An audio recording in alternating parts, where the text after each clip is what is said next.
Just check with them. Please check. They see there is a link.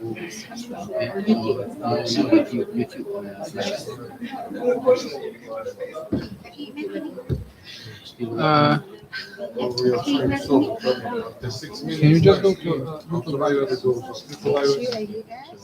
Yes, iOS International University, and it will be available. You will have a link.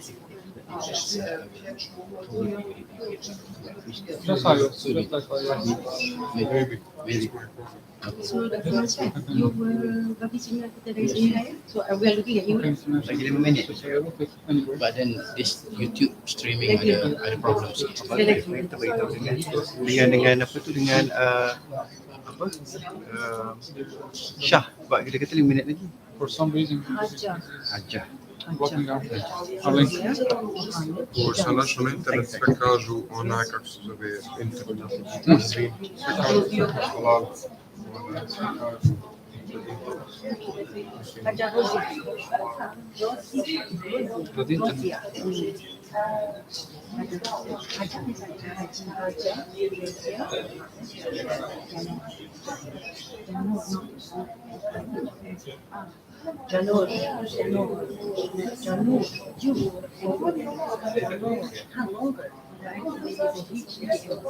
Janur, Sad je okej.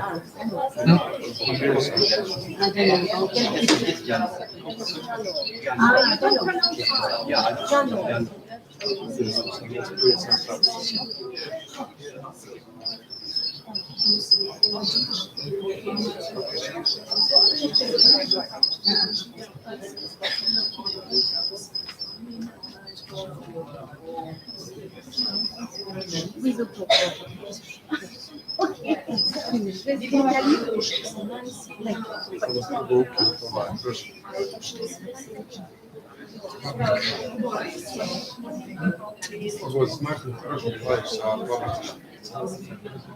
Pa je ostalo uz 100 komada na YouTube kanalu. Od prošlog.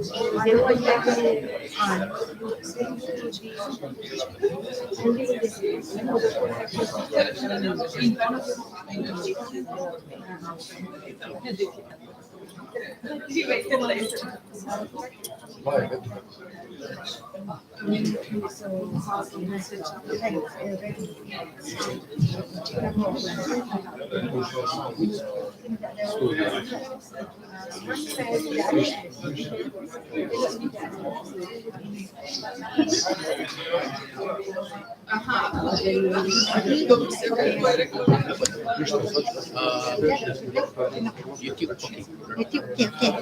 It's live. It's like it's okay already now. It's okay. Okay, pray for the best. I hope it will not Okay, be. MC. Okay, all right. Okay. So I'm calling them now. Okay, you just sit in front. No need. No. Everything is okay. I'm calling. They are calling the video. So you just Kami. Sorry. They're coming. Ladies, you have to be careful of the table. Kami. They're coming. They're sampai. Announce the arrival.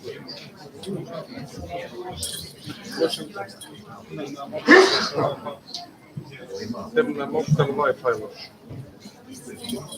Vjerovatno je previše ljudi u jednom. Ladies and gentlemen, we are about to begin. Please be seated. Kindly rise yourself because the honorable guests are here. Please remain standing.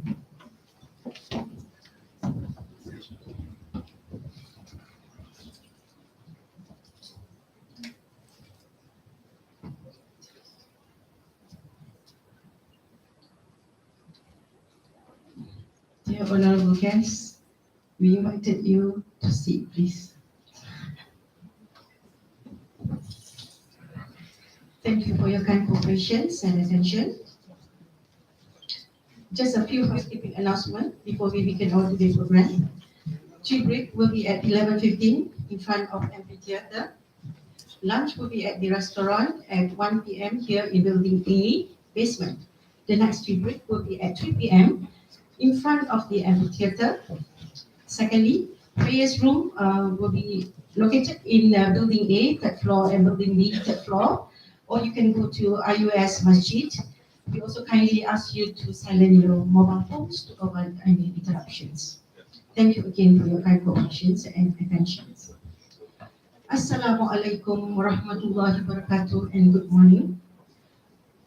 Our esteemed and honorable guests, Professor Dr. Hajjah Roziah Muhammad Janur, Vice Chancellor, University Technology Mara, Malaysia, Professor Dr. Ahmad Yildirim, Rector, International University of Sarajevo, IUS, Bosnia and Herzegovina,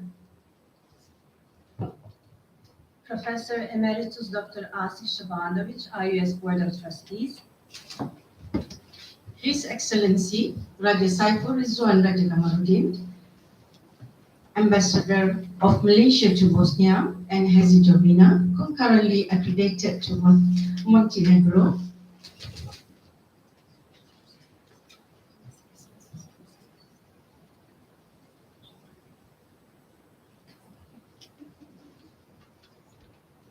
His Excellency Sadiq Babu Jejin, Ambassador of Republic of Turkey to Bosnia and Herzegovina,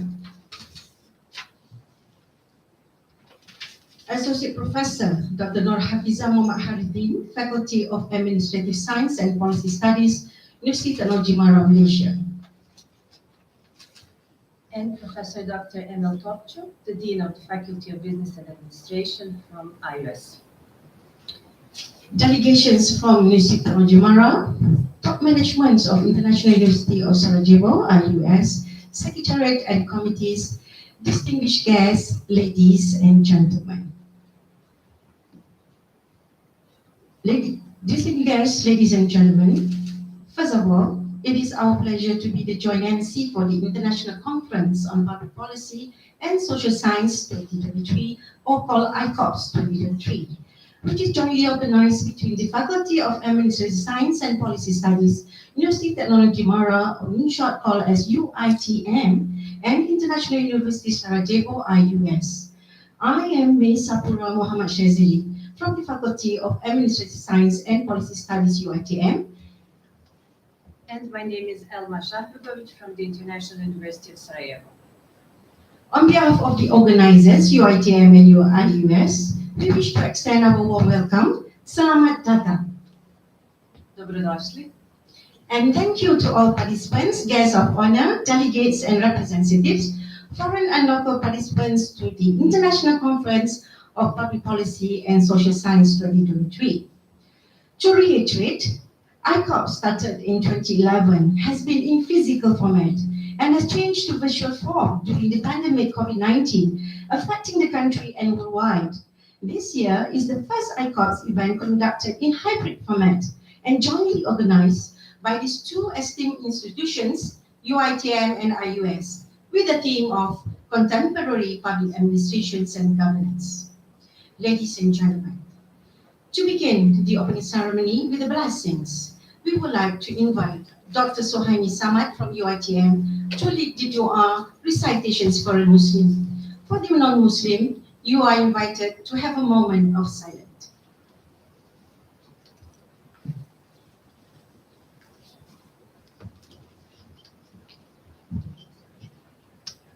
Bismillahirrahmanirrahim. Al-Fatiha. أعوذ بالله من الشيطان الرجيم. بسم الله الرحمن الرحيم. الحمد لله رب العالمين الرحمن الرحيم مالك يوم الدين إياك نعبد وإياك نستعين اهدنا الصراط المستقيم صراط الذين أنعمت عليهم غير المغضوب عليهم ولا الضالين. بسم الله الرحمن الرحيم. الحمد لله رب العالمين والصلاة والسلام على سيدنا محمد وعلى آله وصحبه أجمعين. Ya Karim, Ya Wadud. Indeed, we gather today to express our gratitude to your priceless giveness. Make us your servant who are always grateful for the bounties of your giveness that are abundant to us. Ya Allah, Ya Rahman, Ya Rahim. Please ease and bless the journey of the event, the International Conference of Public Policy and Social Sciences 2023 today. Indeed, you are all knowing that we here want to gain your vast knowledge to to develop our knowledge as your servant from you are pleased with. Ya Zal Jalali wal Ikram, we seek protection from you, from all things that may tarnish the reproach of our event and all of things that can distract us from obeying to you. To you we entrust all of our affairs. Ya Allahumma, Ya Hayyu, Ya Qayyum. You bless all the moment members of the Faculty of Administrative Science and Policy Studies and the International University of Sarajevo. You bless us and keep us away from any calamity and disobediences. Indeed, you are in the Creator, that the most merciful and the most compassionate. ربنا آتنا في الدنيا حسنة وفي الآخرة حسنة وقنا عذاب النار وصلى الله على سيدنا محمد وعلى آله وصحبه أجمعين والحمد لله رب العالمين.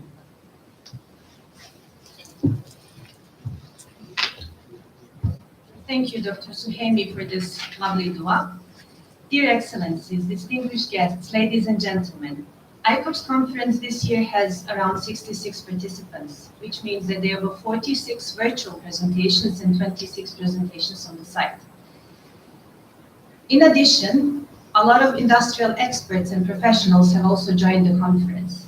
All the participants have come together to discuss various contributions to the contemporary public administration and governance, including cross-disciplinary academic areas that are related to it. We hope that all these presentations will greatly contribute to the academia and the industry as well.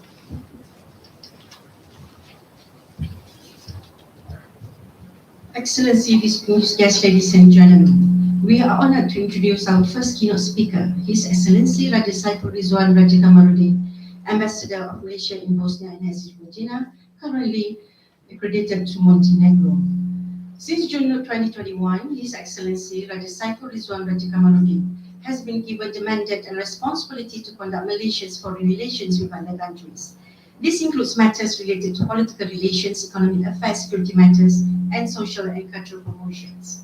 Without further ado, I would like to invite His Excellency Raja Saiful Rizwan Raja Kamaluddin, Ambassador of Malaysia in Bosnia and Herzegovina, who currently accredited to Montenegro, to give the first keynote speech about the Malaysian-Bosnia and Herzegovina bilateral relations and traditional Malaysia Madani.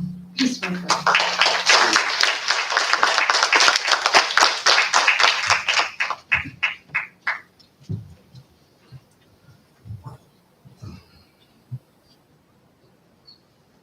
Please give me a few minutes. I need to wear my reading glasses.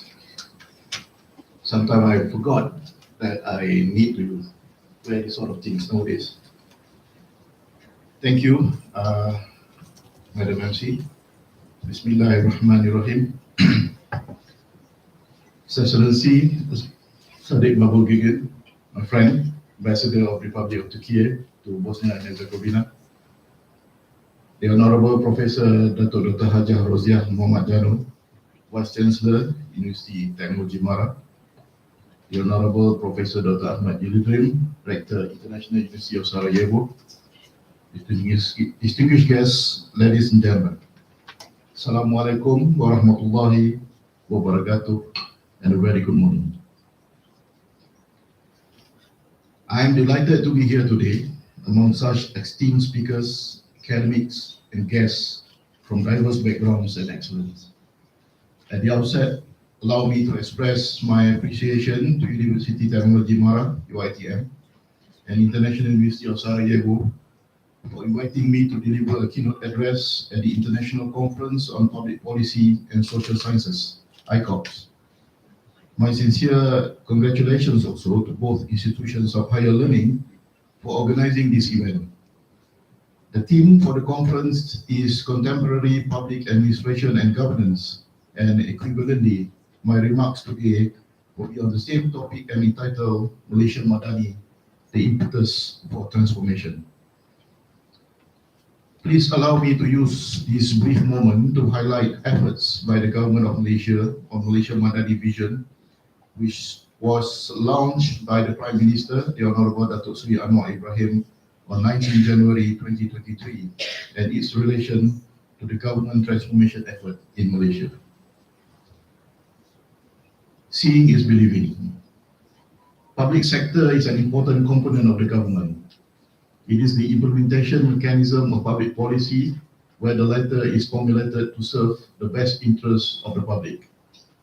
Public policy is considered as a solemn commitment by the government to fulfill its promises and responsibilities. The success of any public policies can be considered as an extension of effectiveness of the government in assembling resources and mutual support from all government and non-government entities. In the case of Malaysia, the civil service has been the epicenter of the government machinery. It is the most important delivery mechanism by the government of Malaysia to the public. Thus, it is suffice to say that barometer of government performance relies heavily on the effectiveness and efficiency of the civil service. How the civil service function in two separate surroundings, namely governance and politics? Is there any concrete separation that can make the civil service neutral and independent? There are plenty of scholarly findings that say civil service has to be neutral and subservient to the public more than its political masters. Well, however, I believe we should not ignore the psychological side of the subject matter, where civil servants are human and they have needs and free will. The relations between needs and free will are factors that determine how much independence the civil service can be and how the institution should behave vis-a-vis for the best interests of the nation and public. Transformation, in layman's definition, refers to a process of change. Ideally, the change should refer from bad to better. When we talk about transformation in the context of governance, it can be moving away from inefficiency to progress or major systemic improvement that can involve grassroots and traditions. Change is not easy task. I'm saying this because people generally can be fearful of change. One major concern is change could move them away from comfort to unknown destiny and future. I believe this is the dilemma faced by any government in formulating the best policy, including Malaysia as well as Bosnia and Herzegovina. In 1997, the Prime Minister Anwar Ibrahim, who was the then Deputy Minister and Minister of Finance, mooted the Madani concept when he delivered the 1998 federal budget at the Parliament. In actuality, the Madani concept was already articulated much earlier by him. On September 26, 1995, he delivered a speech at the Istiqlal Festival in Jakarta, Indonesia. And in his speech, Islam and the establishment of civil society, he stressed the importance of civil society and state and the development of Ruhaniyah and Aqliyah to be the underlying principle to drive the social development. Understanding this principle for the Muslim, it will strengthen our comprehension on the principle of Tawheed, which not only make us closer to God, but instill the values, among others, empathy and responsibility. Putting his Malaysian Madani vision into a perspective, the emphasis is given on these values of empathy and responsibility. While each ethnic embraces its own religion and culture, the universal understanding and practice of empathy and responsibility should guide our lives in creating harmonious relations with others. This vision should strengthen the national values that bring identity to any country, including Malaysia. Excellencies, ladies and gentlemen, in a multi-ethnic country such as Malaysia, living in harmony is a foundation of a stable and peaceful country. The challenges to create an environment that harmonizes the relation between the government and the people is enormous. What is sufficient for one ethnic may not be suitable for others. The situation will become more fluid when the government has to tiptoeing along sensitivities between religious and also between customs. As the society becomes mature, even principles enshrined in the constitutions are questioned and debated. The government must be ready to transform and evolve along the societal development to ensure country's institutions remain relevant and beneficial to the people. Malaysia Madani can be considered as an endeavor that culminates the best philosophy, policy and action to prepare Malaysia for current and future challenges. 33 years ago, if you may remember, Malaysia launched Vision 2020. It was a national agenda to embrace the global phenomena of a futuristic world, where technology would be embedded in our life. I believe the technological advancement is occurring as predicted, where now technology seems to have elevated from facilitating our life to being part of our life. Some people even believe that technology can predict our life for the future. What we have learned from the past in formulating policies and its execution, the humanistic values should be the epicenter of the process.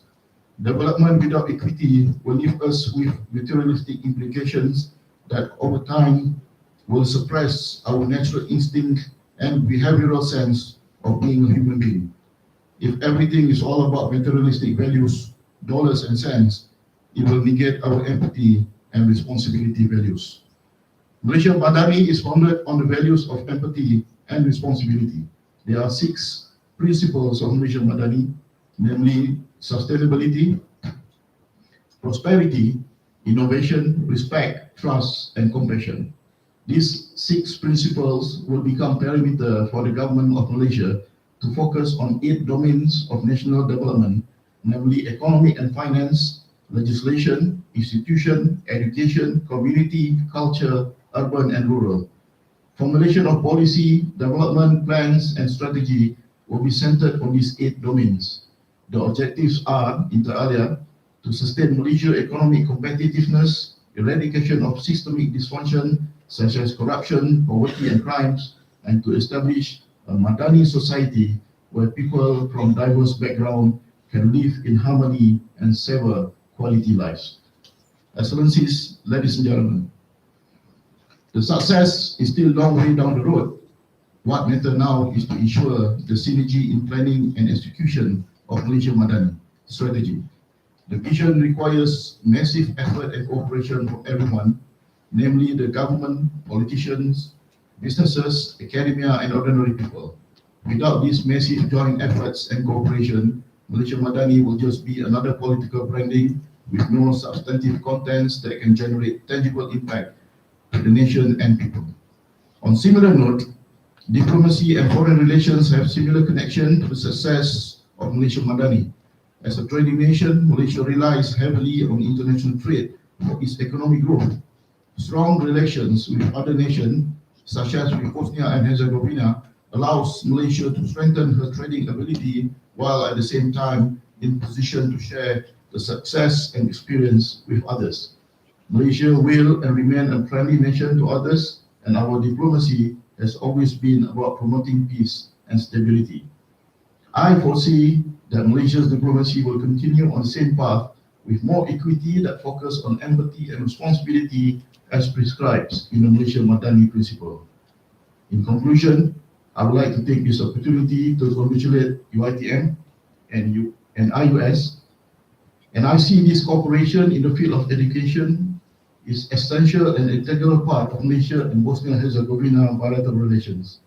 I always have high regards to academia because its members possess ability and tools to assess, study, and innovate best ideas and practices.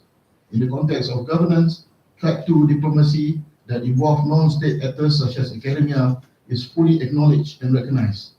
It gives practitioners such as diplomats like me another perspective in assessing and evaluating options and challenges.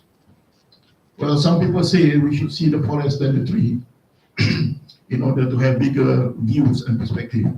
While I agree to disagree, I would rather say people will always look at the forest, but they just can't stop looking at the trees. Having said that, thank you again for the opportunity, and I wish UiTM, IUS, and all participants all the best for the conference. Thank you.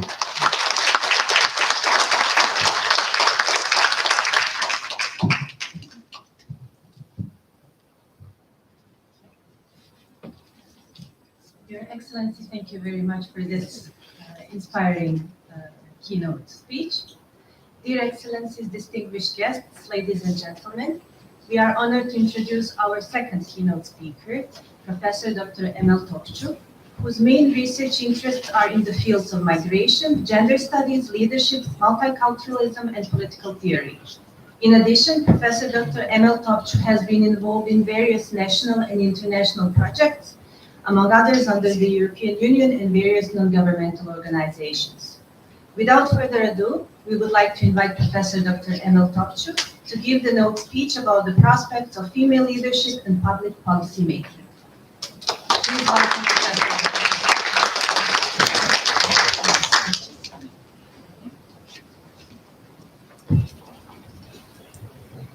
Dear Excellencies, distinguished guests, I would like to welcome you to our university. It is really an honor and pleasure for us to have you as guests and to organize this conference, this valuable conference. I prepared a presentation, and by that way, we can see some key terms. At the same time, we can hear. It will help to grasp the point that we would like to bring to the audience, I think, in a better way. And okay. Yes. Okay.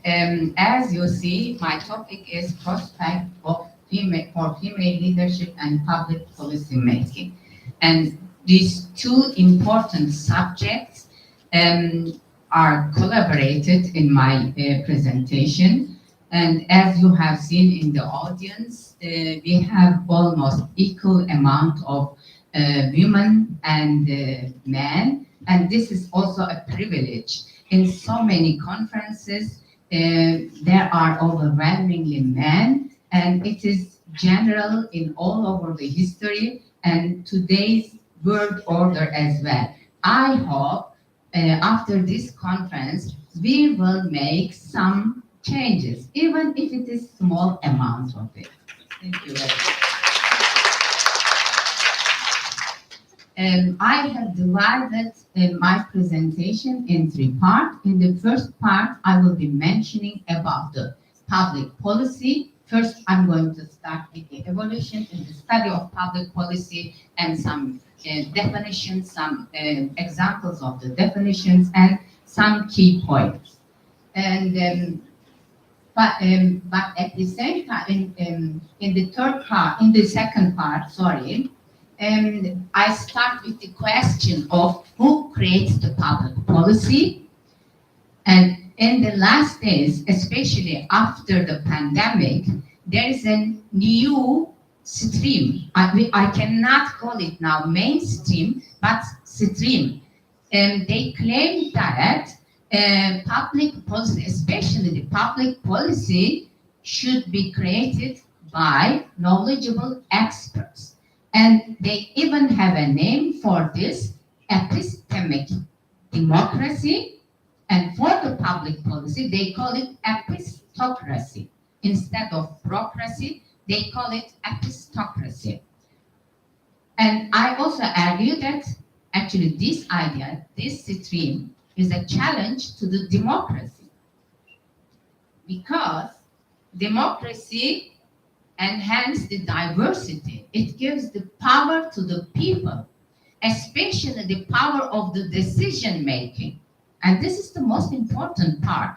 And if we look at the public policy, one of the main terms is decision making. And all this decision, according to that stream, all important decision making should be made by experts. And at last, I will come to the main point of my presentation, women and public policy. As we see, women have lots of difficulties, and we call it glass ceilings. Women, from the outside, you can think that there is no obstacle for the woman to climb the careers stairs, but there are lots of. And there are glass ceiling. Nobody can see it. Only the women are hitting that glass ceiling when they are barely there at the top, when they climb to that ladder. But there are some good news, but again some bad news. There is an advancement in the women's representation, especially in the government area and the corporate area. in the last almost 15 years. But again, according to the research, in the last 8 years, the women are leaving their corporation because they are unhappy. They are not equally treated just like men. To make it more understandable, first I put some key takeaways from the presentation. I put first the three key terms of public policies. These are decision making and action taken after the decision making. And then this decision making and actions goal is common good. And traditionally, men have been the primary decision makers in public policy. It is undeniable. It is still so. And in public policy, knowledge is essential. We don't deny it. But to give all the decision making to the experts is the question. You can empower the people, diverse people, to be able to make the right decision. And democracy provides that. And throughout history, specific individuals have been recognized as knowledge source in decision making. And these people were in past, especially religious authorities, but in modern time, they are the people who are academicians, who are scholars, who are the advocates of the science. And we call this understanding epistemic democracy.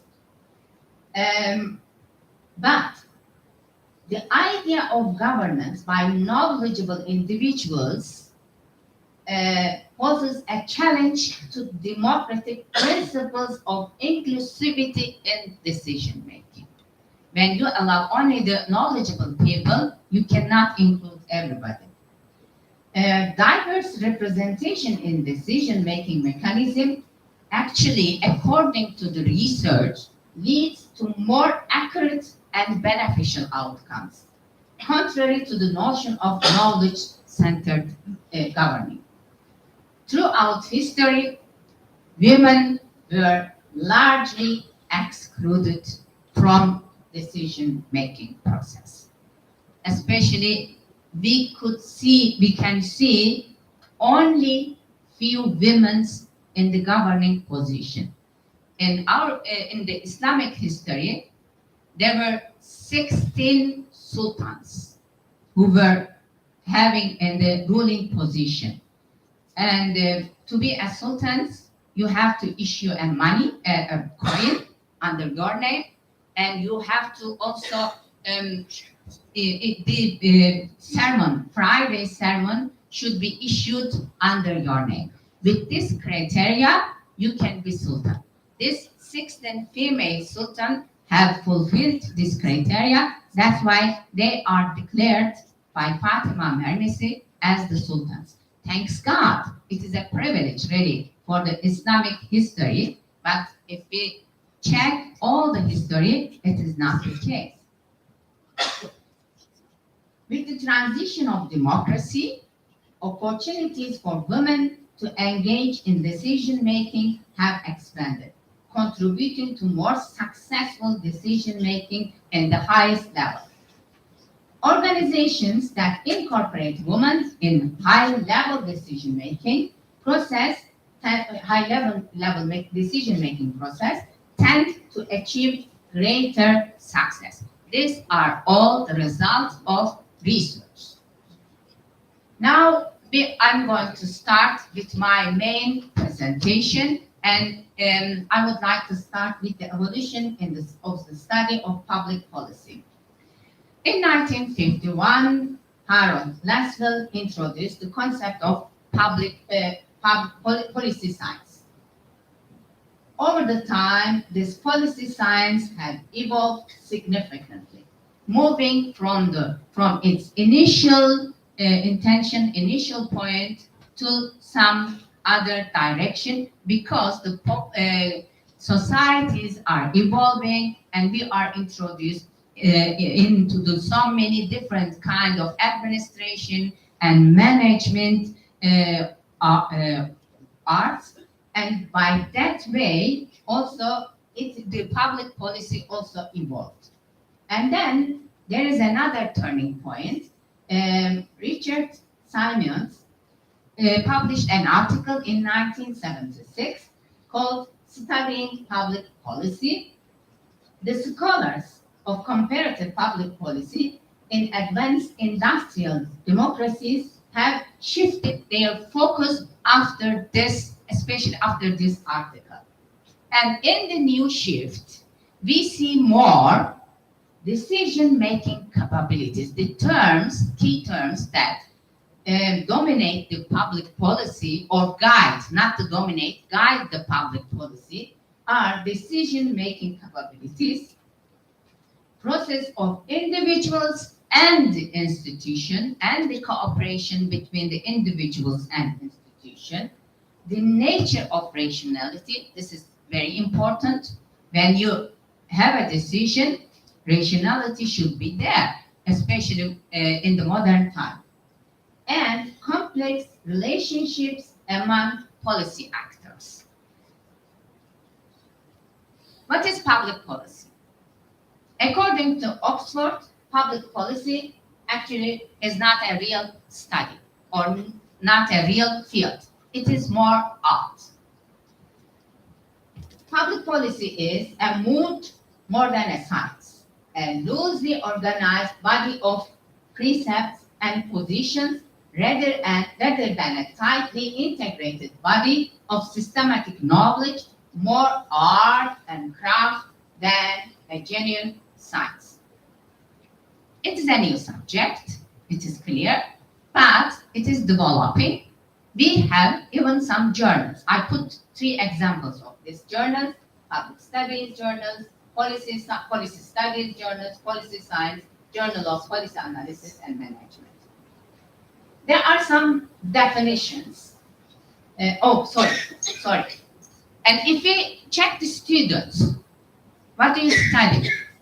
They don't say that I'm studying policy. And they say, generally, I'm a policy economist.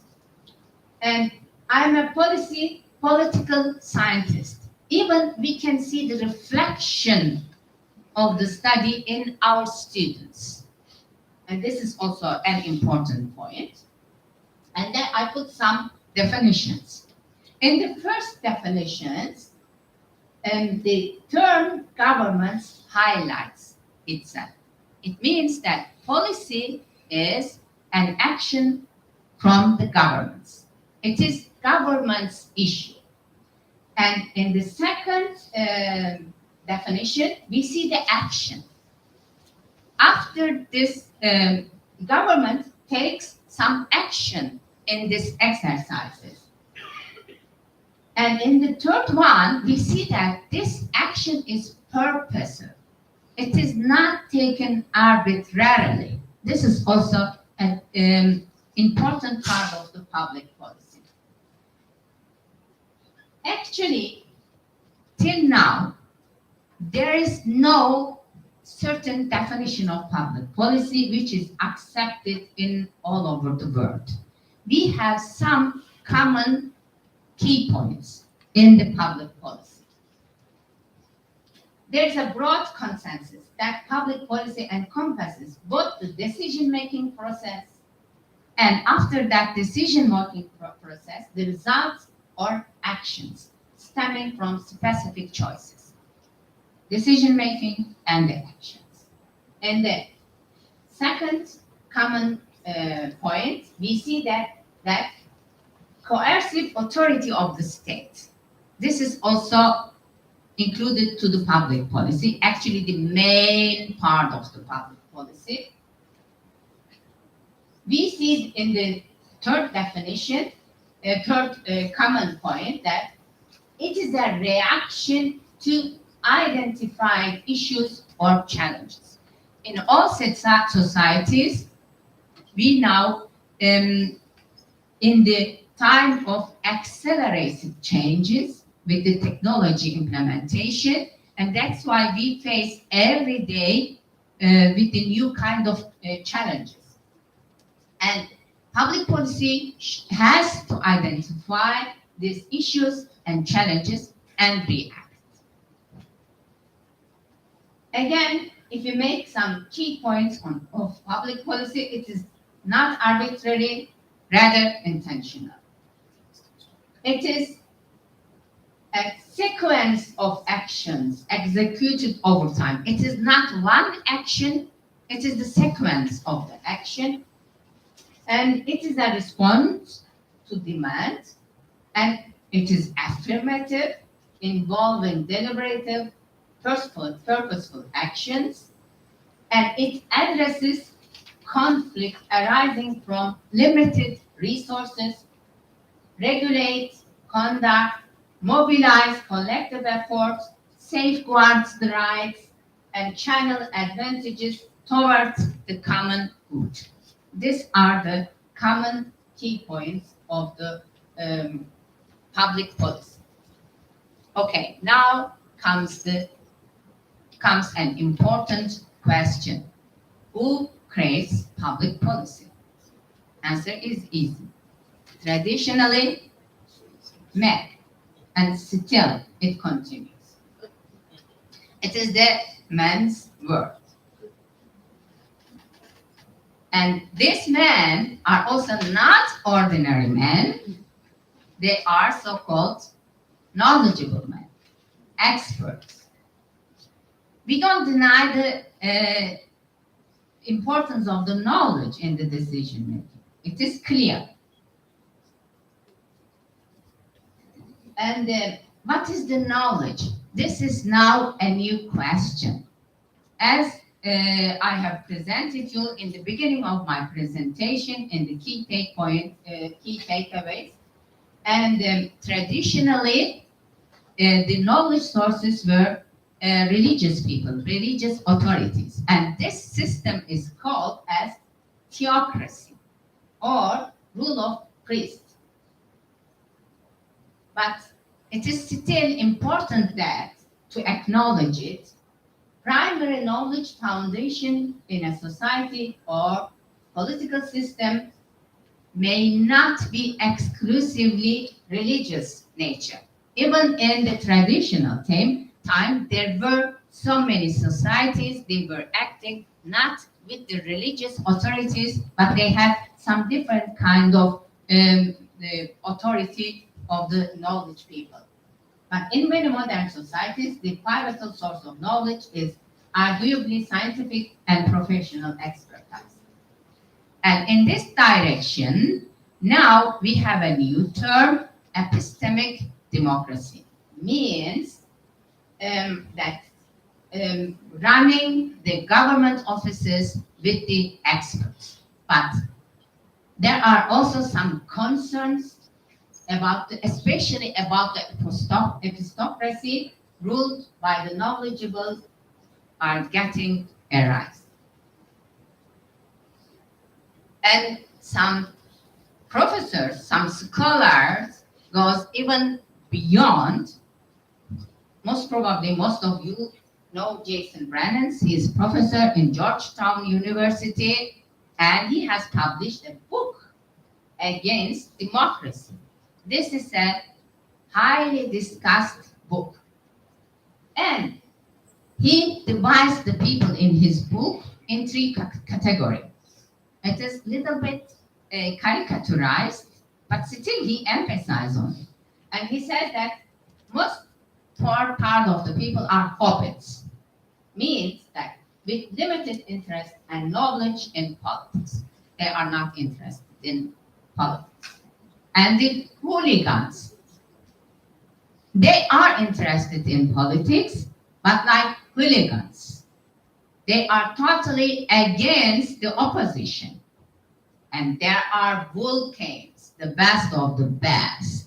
They are the experts. They have extensive knowledge and analytical skills. Who are they? Highly educated people, experts. And he defends, suggests that the government should run by these expert people. That's why he called and he criticized the democracy because democracy opened the doors for everybody, and democracy, the main purpose of the democracy, empower the people.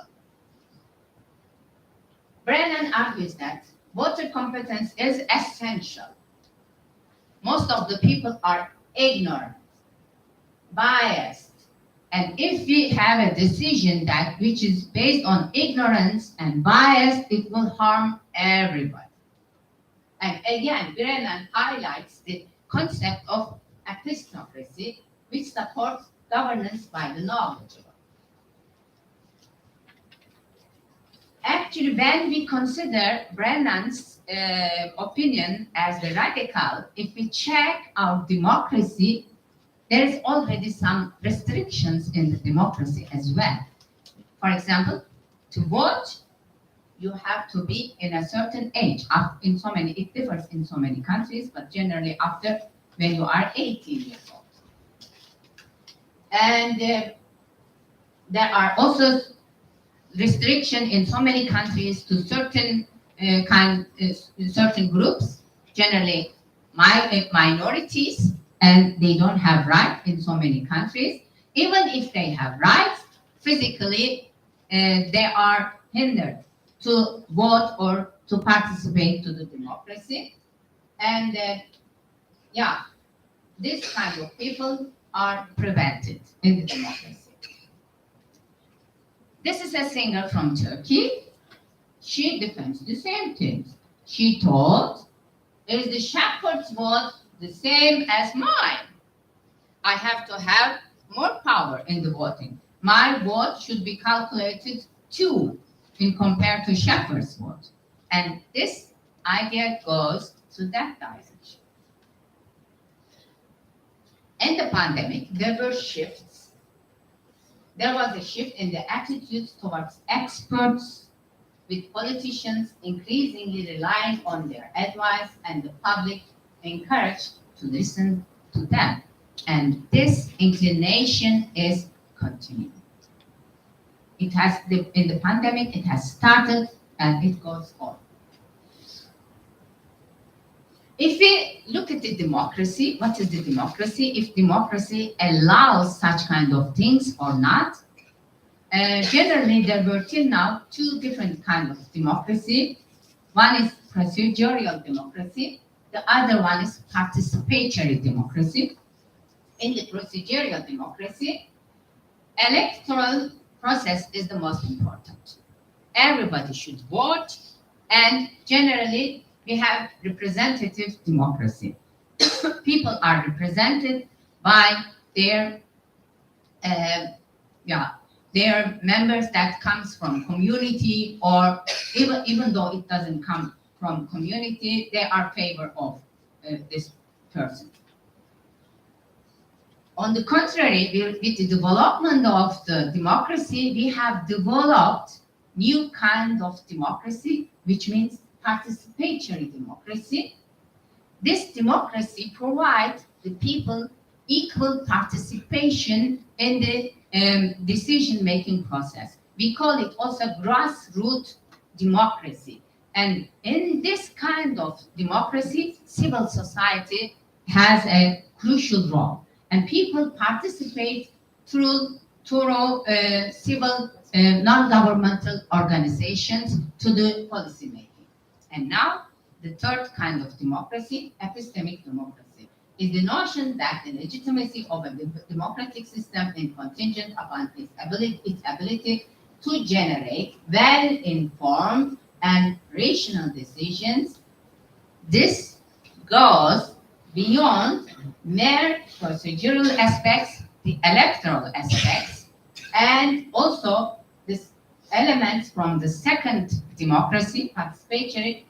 In the second participatory democracy, fairness, equality, and freedom are important. It also goes beyond this. And it means that it contradicts to the democracy.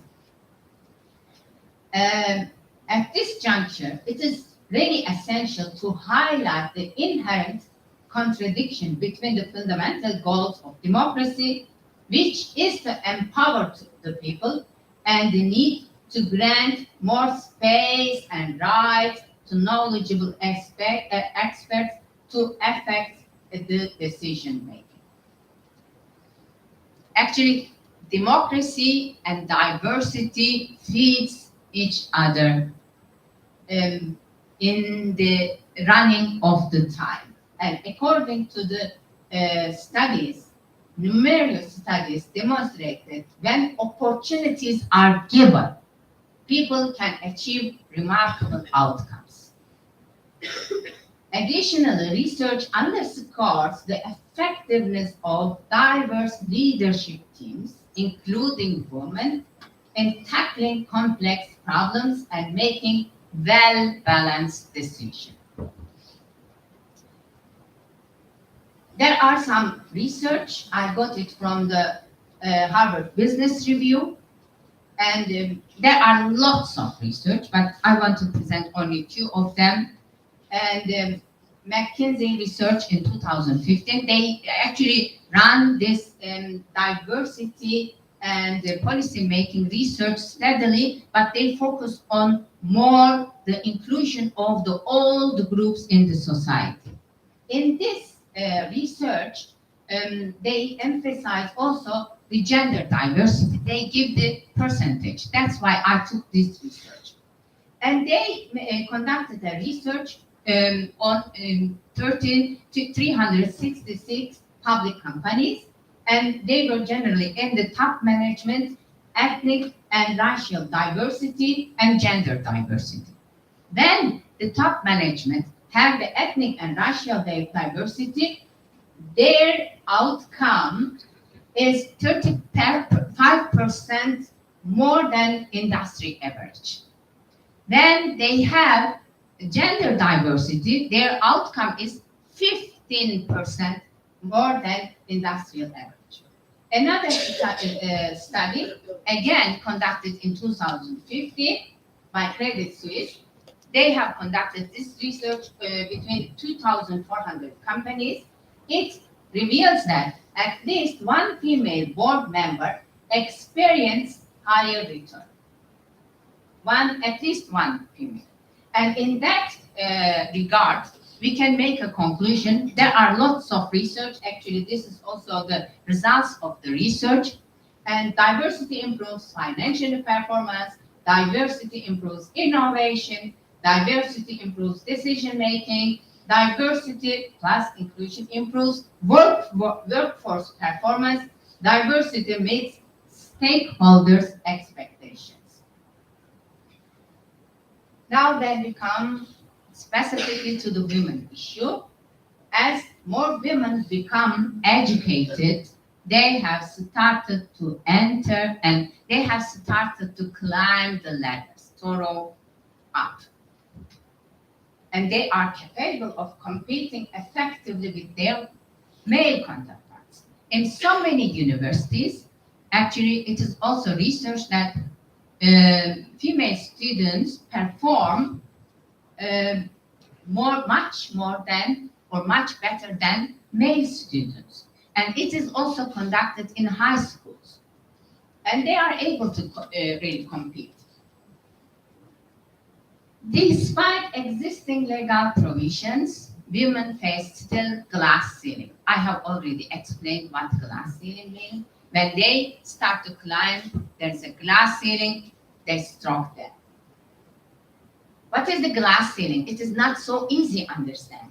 There are so many subtle elements, subtle development in the society, and you can see in the small part of the life that it prevents women entering to the high level positions.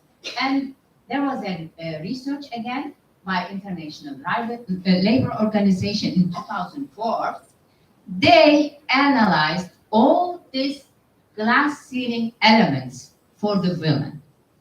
And the name of the research was Breaking Through the Glass Ceiling. It is not so easy for women to really reach out to top management.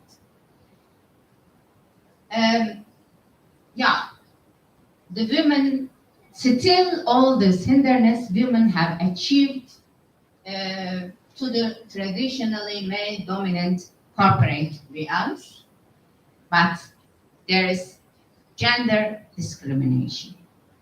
Who are in the top management? Men. What do you think? Who will they choose? In the first glance, when they need somebody, I see smile in the face of women. When they need somebody in the group, in the top management, they will choose to somebody that who they know. This is normal. This is normal. We generally trust people who we know. Who man knows? Men, the other men. They don't have a close interaction with the other woman. Normally, what will they do? They will choose the man, not the woman. If only one woman achieve to reach out to top management, and this woman will have impact for the other woman who will come from the bottom to come up. Yeah, the percentage of the education level of the women and what they have achieved lag behind, hindering progress regardless of their qualification.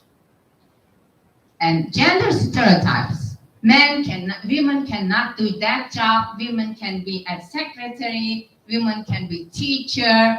Women highest can be a doctor. Such kind of stereotypes are still running in the societies.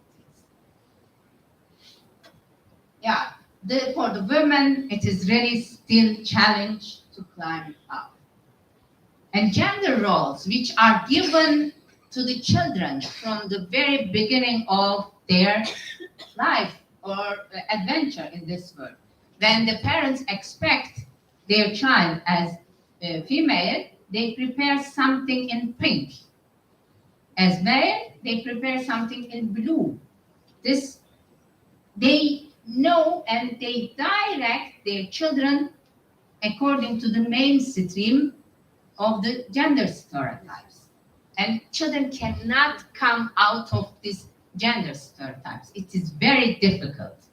I think all women knew this.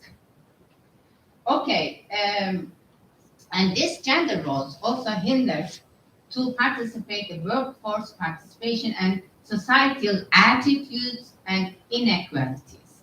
There are still inequalities, and even the society pull the women down.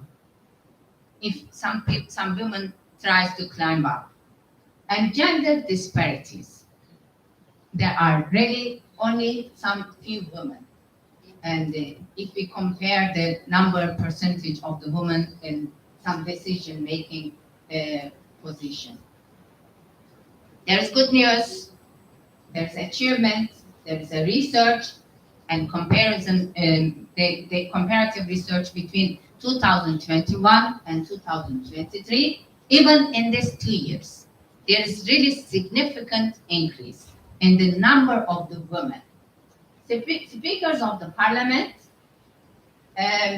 reached in the current time to 22.7%.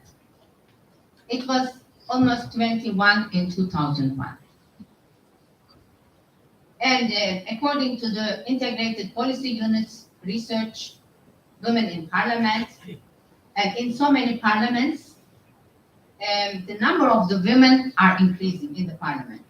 It is now around globally 25.5%. It was in 2021, 25.5%. Now it is 26.5%.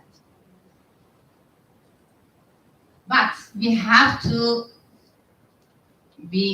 also give our attention that there are huge gender disparities between the countries as well. Some countries underscores significantly global percentage. Some countries go beyond the global percentage, especially the European Nordic countries lead to almost 50%. In some countries, even 50%. And in the Middle East and North Africa region, it is 17%. And look at the 50%, 47%, and 70%.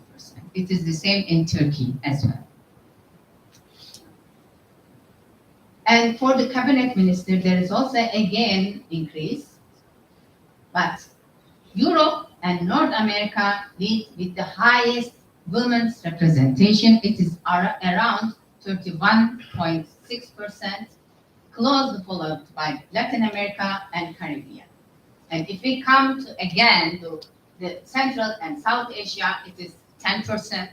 And the Pacific Islands, oceans, it is 8%, compared to 36%. When we come to the head of the states in all over the world, but this project is excluded the non-democratic states, only included the democratic states. In between the democratic states, only now the 11% of the countries have the women serving as head of state, and 10%, almost 10% of the governments or countries have the woman as head of government. We have to highlight that among all the regions, Europe maintains the highest number of countries led by women. And we see their achievement as well. They are really running the world. There's a case study which is run in the Southeast Asia, and we find in this case study also the similar findings. For example, they explore the patterns of women's representation in cabinet position in the East and Southeastern Asian democracies. Again, this research is conducted in the democracies. They find out that women are really getting advantage in their professional career paths. From one side, we are happy, that is good, but from the other side, think about epistemic democracy and epistocracy. Women are also selected according to their knowledge, expertise, not as normal women who joins to do politics. And we see here, for the women who join normally to the electoral process or democratic process or political party process, they have less advantage than the women in professional career paths. Again, this is a sign that the world is going to the epistemic democracy, which is danger to normal democracy, to the inclusivity, equal rights, freedom, something like this. But still, how happened this? This door is again opened by democracy, even the giving the opportunity to the women with their professional career paths. This is opened again for the democracy. Democracy really gave so many opportunities to the women. We continue with this research.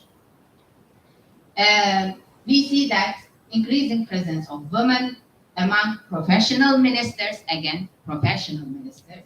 However, there hasn't been significant change in the proportion of women among political ministers. In politics, no changes. In the professionals, yes, epistemic democracy, epistocracy. Yeah, I want to come to that point. Overall, the analysis indicates an improvement in women's cabinet representation since democratic transition in Asia, but it uncovers disparities in women's cabinet status depending on their career backgrounds.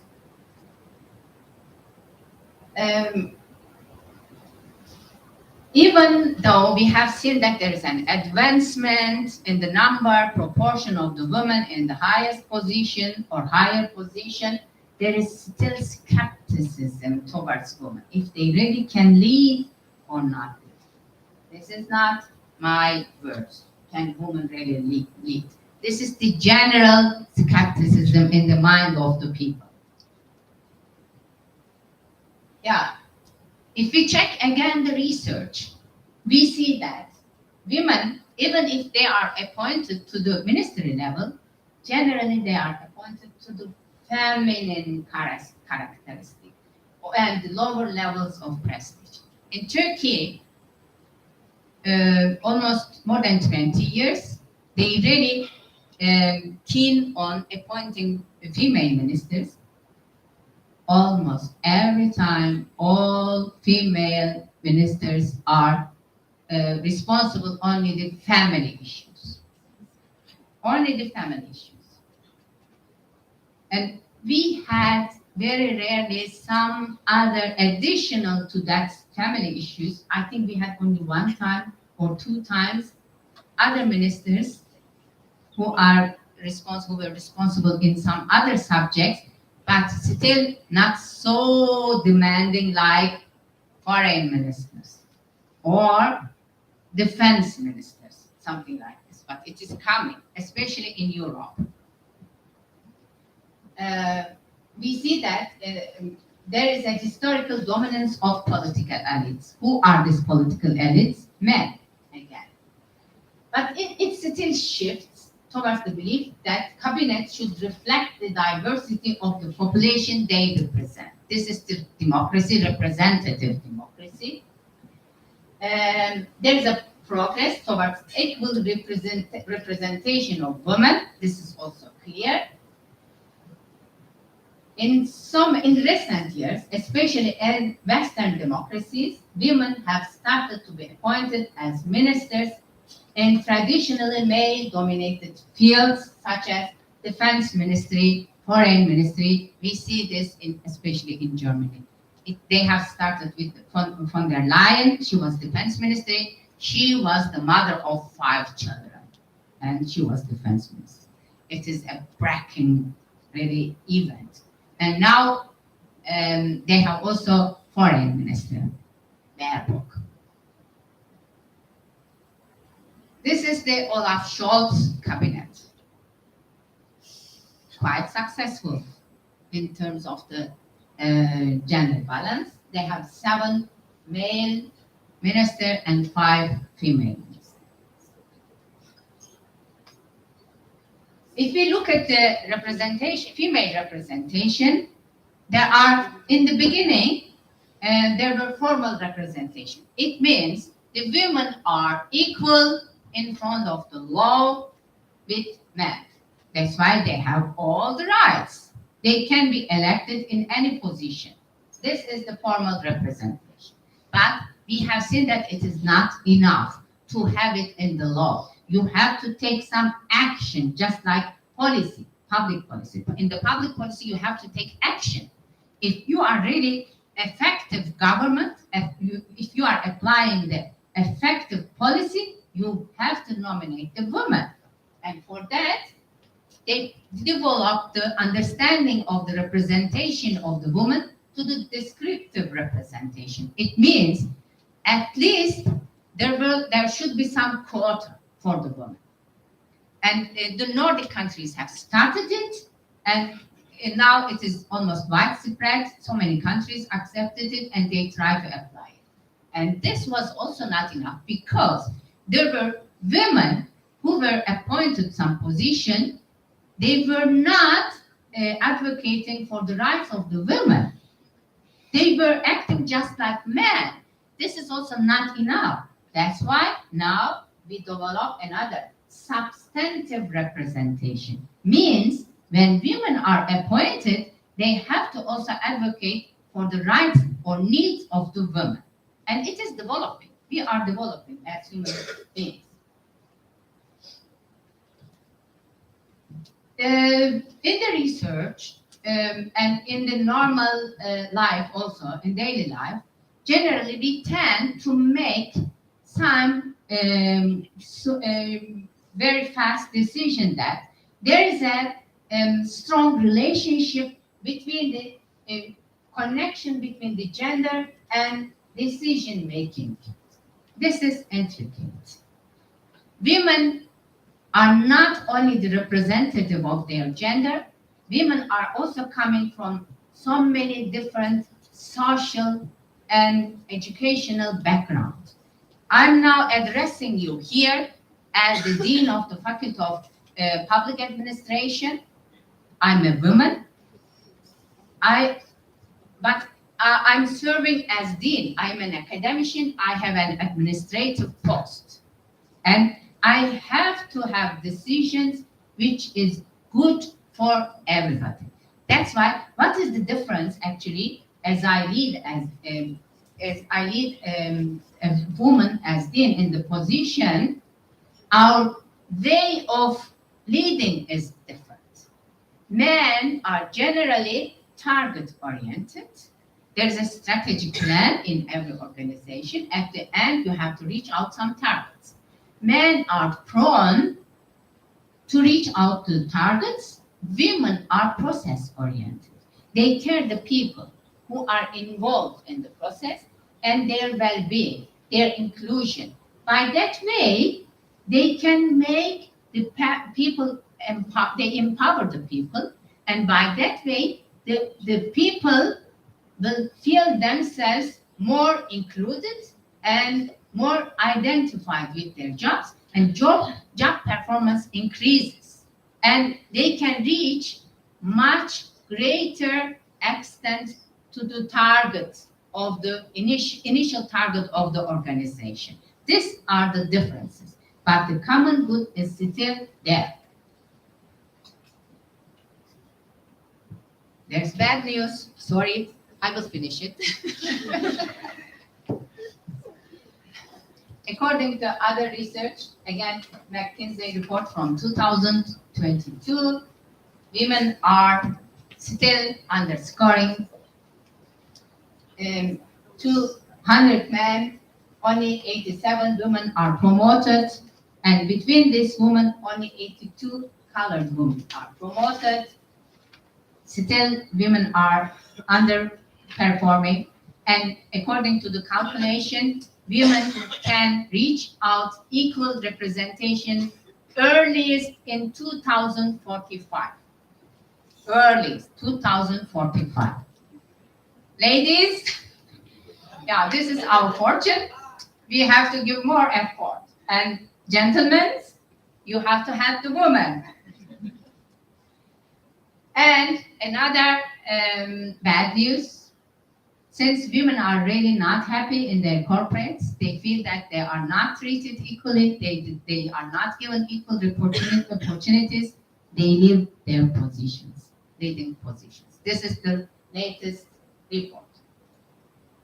I think this quote sums up about the women. This is a quote from the Alexandria Batzala's speech in World Economic Forum in 2018, and she quotes from the United Women's Executive Director, Ponzila Nyambo-Nguka.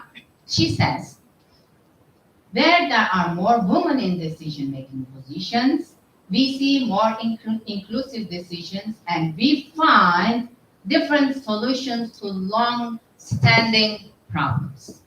This is really touching on the problem.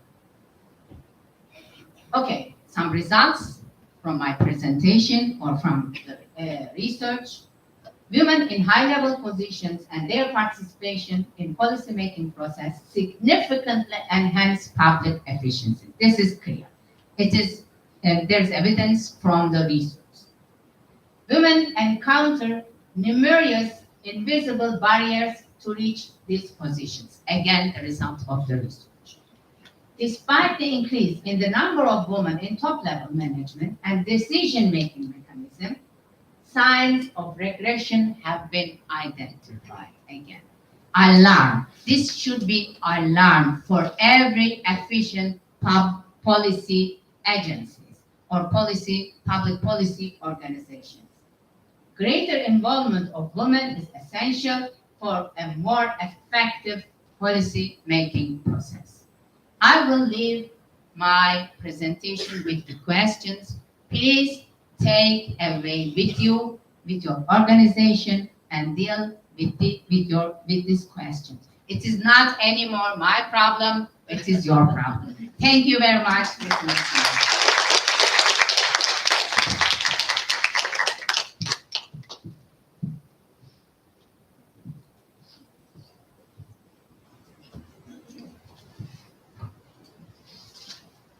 Thank you very much, Professor Dr. Amal Takchu, for your presentations and the sharing of the keynote on the prospects for female leaderships and public policy making.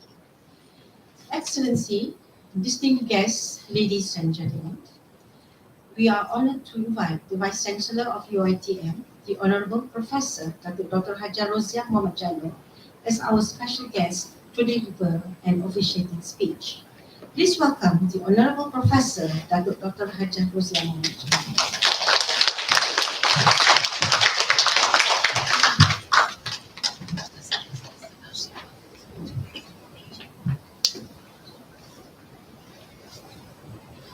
Thank you, Madam Chairperson. Bismillahirrahmanirrahim. Assalamualaikum warahmatullahi wabarakatuh. After listening to a very inspiring speech, I would suggest to have a forum. If you could. If possible. Okay, Honorable Professor Dr. Ahmed Nurdin, Rector, International University of Sarajevo, Professor Emeritus Dr. Asif Savanovic, IUS Board of Trustees, His Excellency Raja Saiful Rizwan Raja Kamaruddin, Ambassador of Malaysia and Bosnia, His Excellency Sadiq Baruddin, Ambassador of Republic of Turkey to Bosnia, Mr. Amir Kovacevic, Advisor to the Minister of Foreign Affairs, Bosnia and Herzegovina,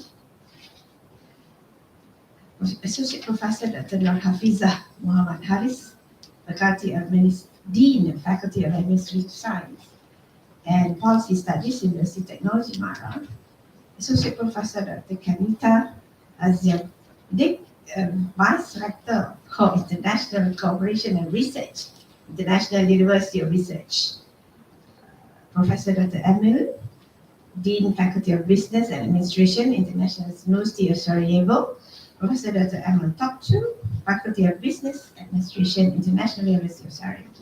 Delegations from University Technology Mara, top management of International University of Sarajevo, Secretariat and committees, distinguished guests, ladies and gentlemen. There's too many texts here. Which one is mine? This is the salutation. Okay. Do I have my text here? Ah. Okay. Okay, here. All right. I can go without text, but then it will drag. I would rather use it so that I'll stay on in time. Alhamdulillah, praise be to Allah subhanahu wa ta'ala, whose endless blessing bring us together here for the International Conference on Public Policy in Social Science, ICoPS 2023. And I'm delighted and honored to welcome you to this prestigious event, particularly our esteemed guests. I also would like to take this opportunity to acknowledge the commendable work carried out by the Dean, Associate Professor Dr. Nur Hafizah Muhammad Haris, and everyone at the Faculty of Administrative Science and Policy Studies, UiTM, in organizing this reputable event. They were very curious, they were very, when they wanted me to come, so I managed to come. My heartfelt appreciation also goes to the top management and staff of the International University of Sarajevo for co-organizing this conference and supporting ICoPS 2023. Embarking on this project has led to significant implications for the professional community and researchers at UiTM and IUS, specifically in the aspects of becoming strategic partners for the visibility of both institutions. And this joint venture in making ICoPS 2023 a success is filled with a unique set of norms, cultures, strengths, and challenges. Hence, I'm grateful for this outstanding cooperation and efforts between UiTM and IUS. Ladies and gentlemen, ICoPS was first organized physically in 2011 at UITM Kedah branch. For your information, we have altogether 34 branches of UITM, so it's a huge university. So one of it is Kedah, UITM Kedah, followed by UITM Malacca branch in 2012, UITM Sabah branch in 2013, UITM Negeri Sembilan branch in 2015, and finally UITM main campus in 2019. Sorry. Due to COVID-19 pandemic, ICoPS announced the decision to shift to virtual presentation mode, whereby participants engage in lively discussion and held entirely online, brought by UITM Negeri Sembilan in both 2021 and 2022. Now in 2023, we are here in this beautiful city of Sarajevo with the first hybrid conference on the 9th installment of ICoPS, one of the most highly regarded conferences, both due to the publishing opportunities in WOS e-proceedings and the level of engagement during the 3 days of event hosted by FSPPP, UITM, and IUS. The conference features presentations conducted physically and virtually by academics and scholars from some of the most prestigious institutions in the world, with the aim of increasing research and publication in core disciplines of public policy and social sciences. Thank you to Professor earlier that gave us the definition of what policy is all about. A hybrid conference is a timely platform for the exchange of knowledge and sharing of new ideas in the transition to the academic phase, allowing greater participation from different countries and successful collaborations with esteemed institutions. Ladies and gentlemen, Bosnia is a country with an amazing historical background and known as an urban-rural divide. And the country cultivates a culture and values that enable greater collaboration, support, tolerance, and discipline with reputable learning institutions like IUS, which upholds a clear and compelling vision and purpose for internationalization and visibility at a global scale. The decision for the conference venue in IUS was made to achieve the tangible outcomes of the MOU signed with IUS earlier, which are meant to maintain cooperation and enhance experience and information exchange in order to develop and promote knowledge in both countries. Thus, this joint conference is expected to create an environment to exchange ideas and insights, especially in addressing challenges ahead of us to expedite the sustainable development goals in both countries. Ladies and gentlemen, organizing a conference is rewarding, yet a challenging experience. In the beginning, the organizers received a total of 94 abstract submissions from various countries like India, Indonesia, and also Philippines, and also Pakistan.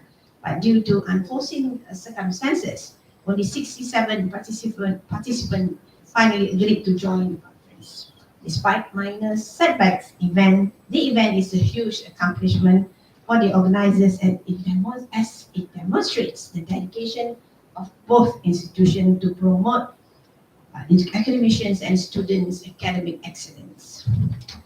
It is built on the shared commitment to propel the ability to galvanize ideas and creations to find solutions to issues affecting communities and nations. With the theme Contemporary Public Administration and Governance, the conference focuses on crucial elements pertaining to public administration and governance, and also addresses them through various platforms.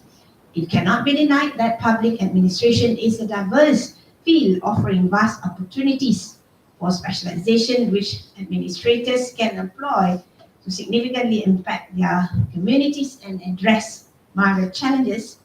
And therefore, during the conference, I hope to see higher education and public administrators focus on integrating the community's need into their decisions while working towards achieving and fulfilling Sustainable Development Goal, SDG. And generally, we can see that investors have become more conscious on the importance of SDG parameters in their investing decisions in recent years, and they have incorporated SDGs and also now ESG into their operations and commercial plans as well. However, despite this visible move in the right directions, we still have a long way to go in creating a world that we can proudly leave behind for future generations. Ladies and gentlemen, it has been 3 years since the COVID-19 pandemic, we still bear the brunt of it, and it is unlikely that the world will return to the state it was before. However, that should not break our spirit, as it is our responsibility to develop and rectify the world for a better tomorrow. With sub-themes such as environmental studies, Green Deal and digital transitions, and also digital economy and economic growth, the ICOP or ICoPS conference this year will have a massive impact on the global public administration and governance landscape. On that note, I would like to convey my heartfelt congratulations to participants from Malaysia, China, and also Bosnia, representing various institutions in Malaysia and the International University of Sarajevo and Changchun University, China. Once again, well done to FSPBP, UITM, and IUS for organizing this remarkable conference, which clearly supports research and publication initiatives that would also contribute to UITM's mission of becoming a globally renowned university by 2025. And I wish everyone a wonderful and fruitful experience at ICoPS 2023. May this conference serve as the start of new connections and deeper networking towards championing policies, competence, and performance beyond just career chances. Lastly, I would like to share a quote from the late Eleanor Roosevelt. The future belongs to those who believe in the beauty of their dreams. Without further ado, in the name of Almighty Allah, most beneficent, most merciful, I hereby officiate the International Conference on Public Policy and Social Sciences, ICoPS 2023. Thank you.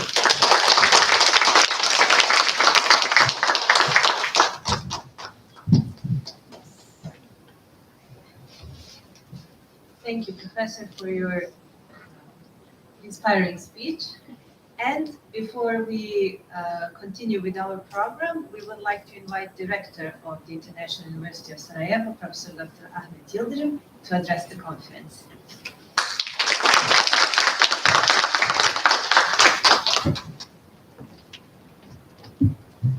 Dear respected excellencies, members of the Turkish Republic in Malaysia, Bosnia and Herzegovina, esteemed Vice Chancellor of University of Technology of Mara, and respected distinguished guests, organizers of this conference. I was supposed to give the welcome speech, but the order changed a little bit, so it is going to be a good memory for this conference. So I'm not going to read the statement that I prepared after all those nice talks. Of course, Professor Topçu opened a very disputable subject recently in the world, so I think we are going to discuss a lot around this subject and about the policymakers. I would like to welcome all of you to this conference, first of all, and professors, students, scholars from different parts of the world. And I would like to thank the organizers for organizing this international conference in the IUS. It is really important for us, and I would like to thank University of Technology of Mara and the Vice Chancellor to give me this chance to IUS to host this conference in IUS. I would like to also thank one special person, Mr. Dr. Emir Hacı. I think he is the person that actually initiated this collaboration. I think he deserves to be thanked, so I would like to thank him for all of us.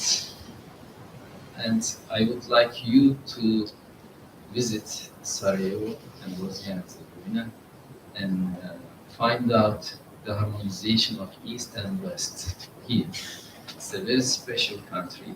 It is one of the examples of different cultures, different cities, different beliefs harmonized in one, country in a nice way until the war. But after the war, I think they are again reestablishing this, nice community, inshallah, that we are hoping.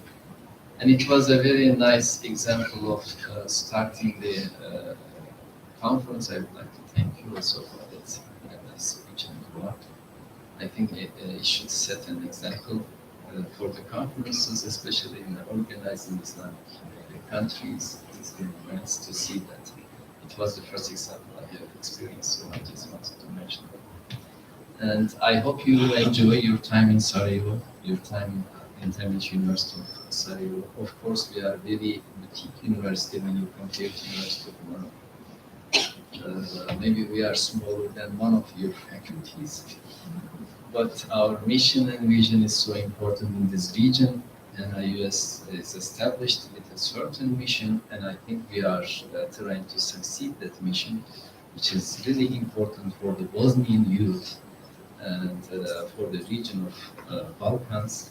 Hopefully, our students will have an impact on the Bosnian policy making processes and maybe European policy making processes. And I am also proud of having more than 60% of women in our higher management levels. In administrative level and academic level, we have many women involved in our decision-making processes, and we are benefiting from that. I support Professor Torch's speech, of course, but not on the woman or man scale. Is the capabilities and the best choices that we can make in, when we try to choose someone for the management level. It is really important. I think we should realize the problems in the world in terms of policy making and other decision-making processes. I hope that this conference will provide some insights, some starting points to start thinking about these issues. And I just hope very fruitful conference for all attendees and for the people that will read the articles after this conference. I'm not a social scientist, but I would certainly follow up what will be the outcome after this conference. Thank you again for attending and coming here visiting us, and I wish you a very fruitful conference.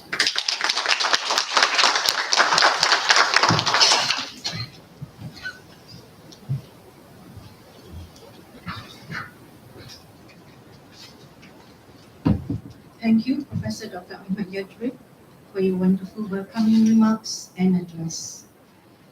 Excellency, distinguished guests, ladies and gentlemen, now we have arrived at the peak of the event, which is the launching of conference montage. But first, we will play videos about IUS, UITM, and Faculty of Administrative Science and Policy Studies.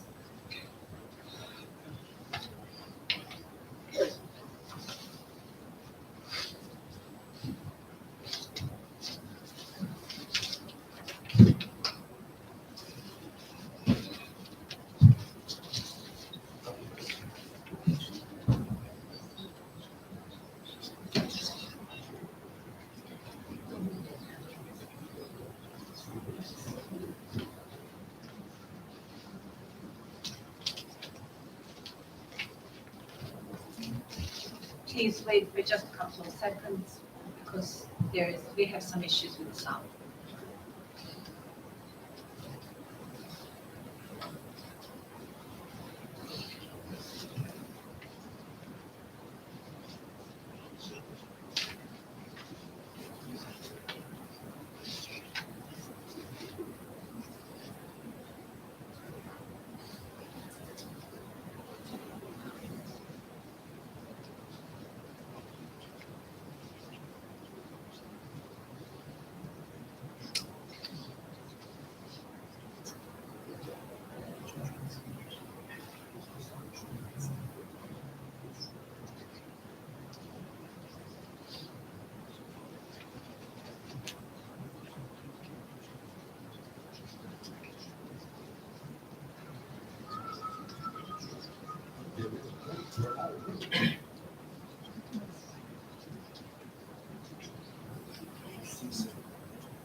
intersect.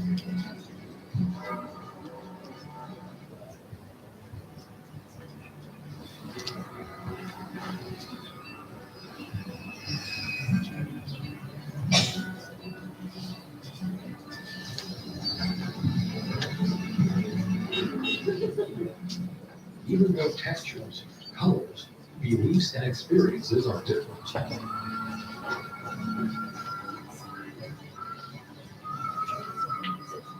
There is a place where all roads intersect.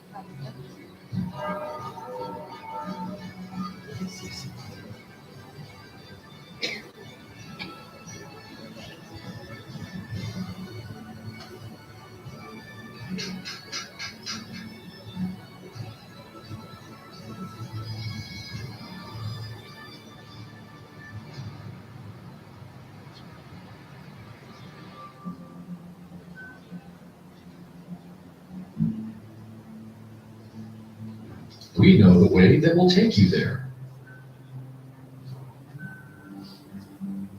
International University of Sarajevo.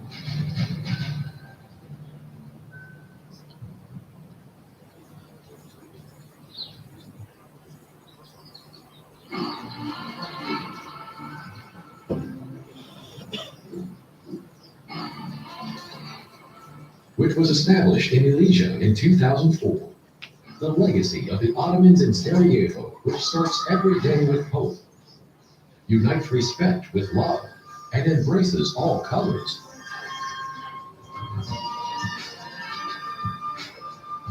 Connects the fire of science that was lit 5,000 years ago. Different languages and people like the rings of a chain, and has managed to create a pluralist university setting in the past 17 years. IUS continues its mission to educate generations that know and shape the world with the notion that differences are the source of power that can carry the world heritage to the future with students and graduates from 47 different countries from around the world.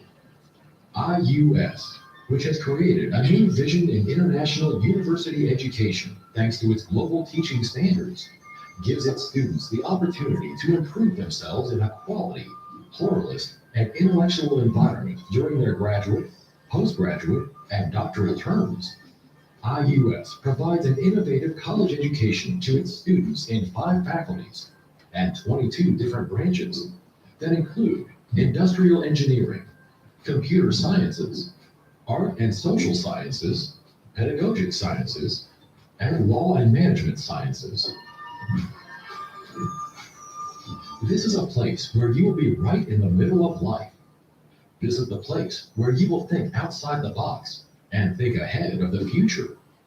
International University of Sarajevo.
welcome to the Faculty of Administrative Science and Policy Studies, or FSPPP, University Technology Mara, UITM.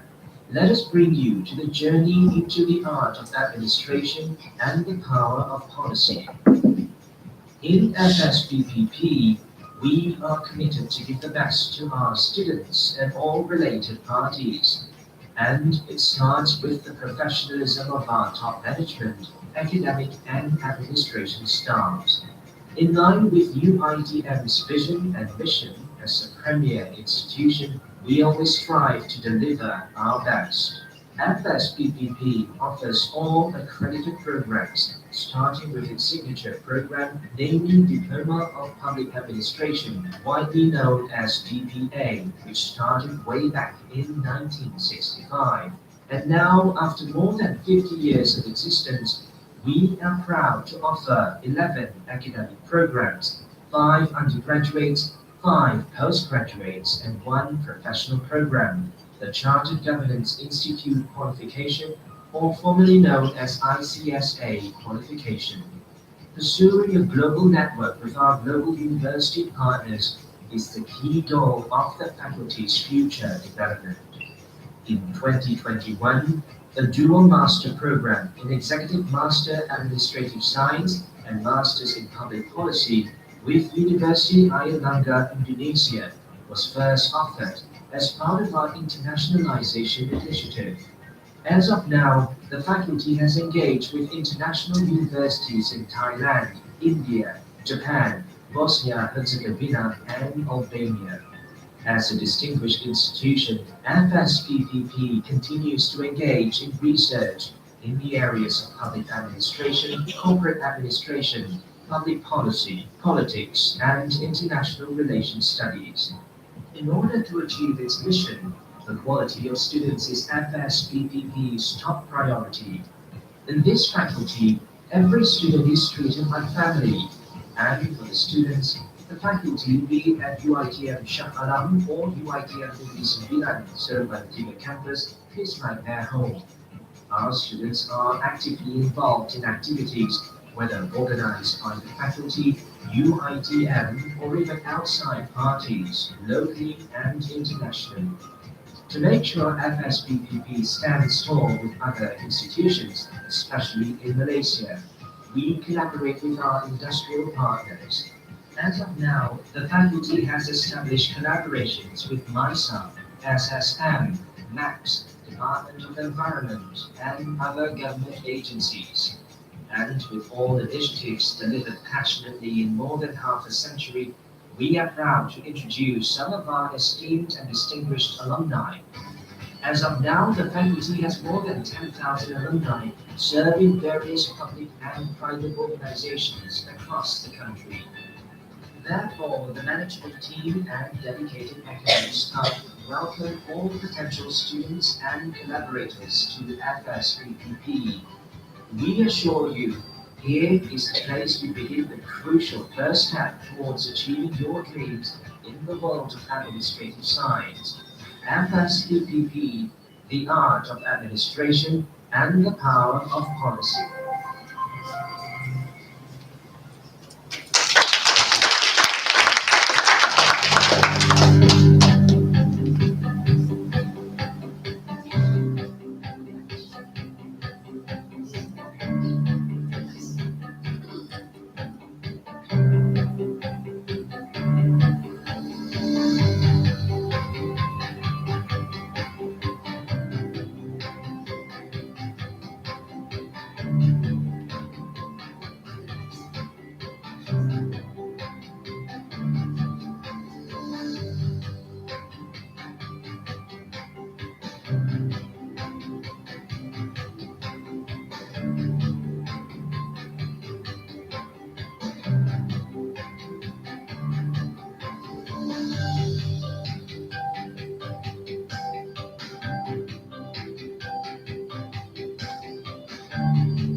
expensive distinguished guests, ladies and gentlemen, to conclude the opening ceremony, we would like to invite the Vice Chancellor of UiTM, the Honorable Professor Dr. Hajar Rozia Mohammed, accompanied by Director of International University Sarajevo, Professor Dr. Ahmad Yildirim, and the Dean, Faculty of American Science and Policy Studies, UiTM, Associate Professor Dr. Nur Hafizah Muhammad Arif, to come on the stage for the exchange of token of appreciation.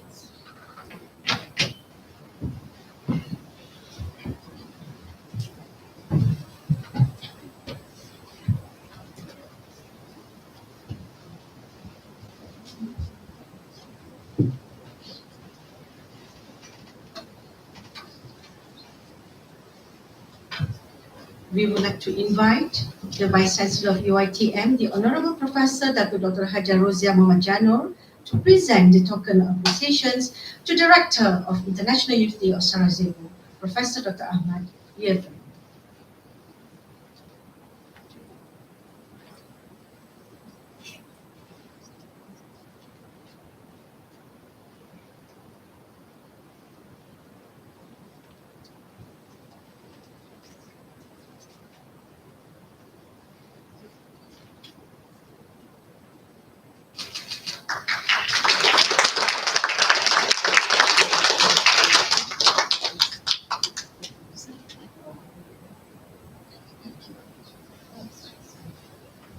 Next, we would like to invite His Excellency Raja Saiful Rizwan Raja Kamaluddin, Ambassador of Malaysia in Bosnia and Herzegovina, to receive an appreciation from UiTM.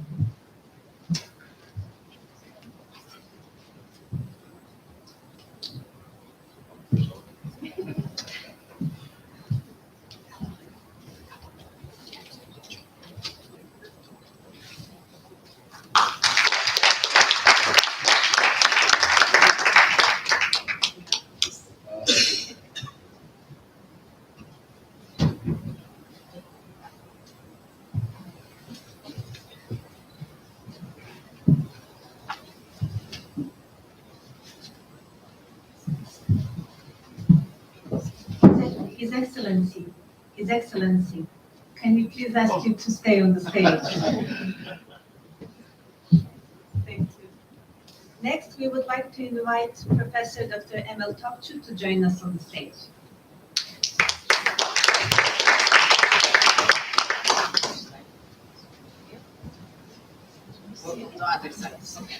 Professor Topçu will receive an token of appreciation from UiTM.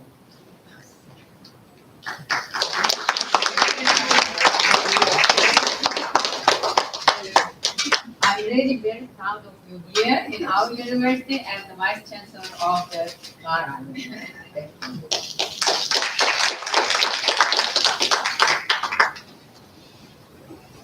And our IUS rector is already on the stage. Thank you. Our Professor Yildirim will present the token of appreciation to the Vice Chancellor of UiTM, the Honorable Professor Dr. Hajar Rozia Mohammed Janur.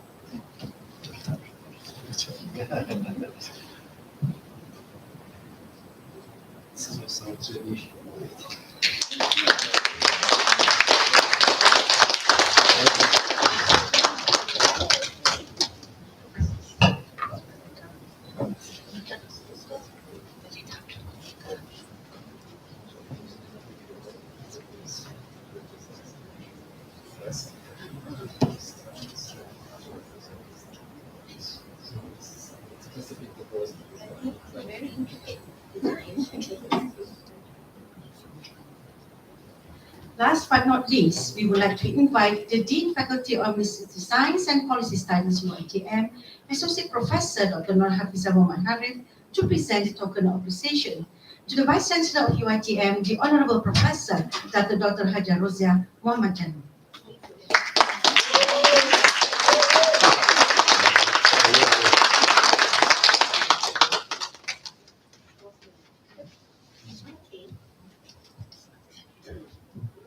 And we have come to the sweet part of the opening ceremony, and it's taking photos. So we would like, first of all, we have our guests of honor on the stage, and we would like to ask other distinguished guests to join us here on the stage for a group photo.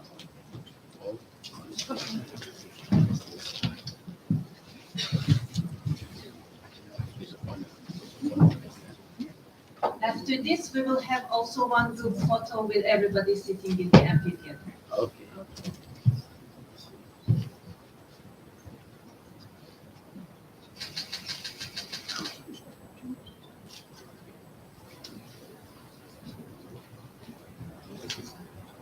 Now you can sit and we'll take it. Oh, The stage, yes. Why didn't you take it? We need both. Come in. Ask them to fill in the middle arm. Ladies and gentlemen, we'd like to invite you to fill in the front, the second row and third and fourth, so that the picture will be look nicer. Please.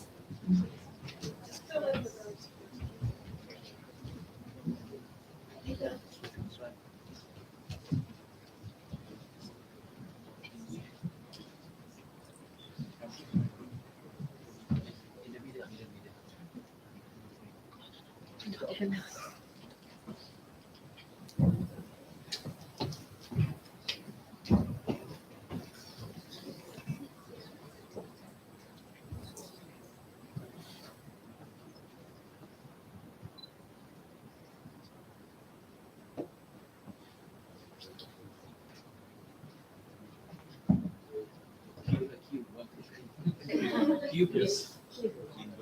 Okay. 3, 2, 1, smile.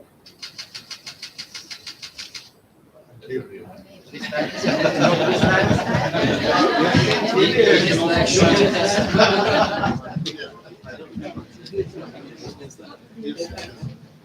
Dear Excellencies, distinguished guests, ladies and gentlemen, we have come to the end of the opening ceremony. We are very thankful to all the guests and participants of this ceremony.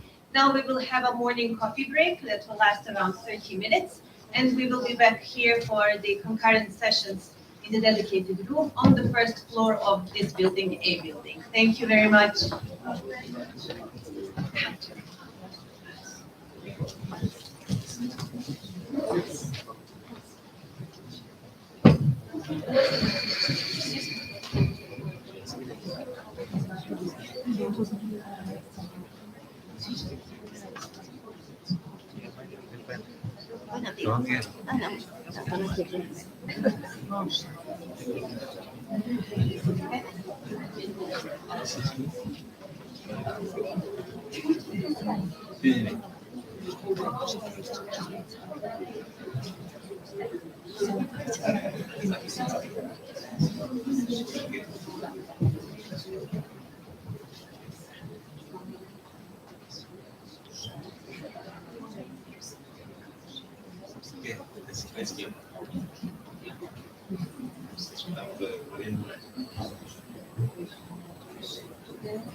Okay, I see.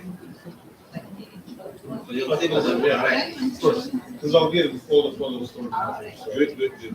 so you'll have them. Maybe also stand next to the flags.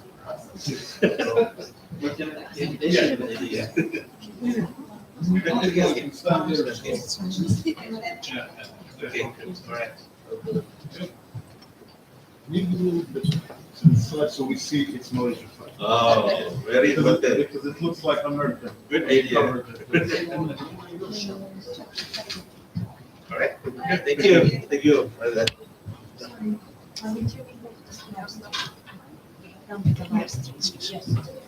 A jesu završili sa Arta? Nije, ima još 4. Aha.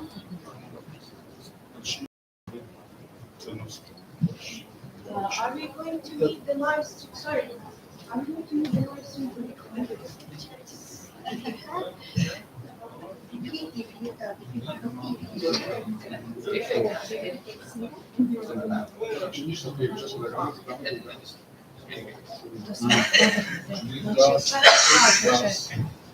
Počnu novu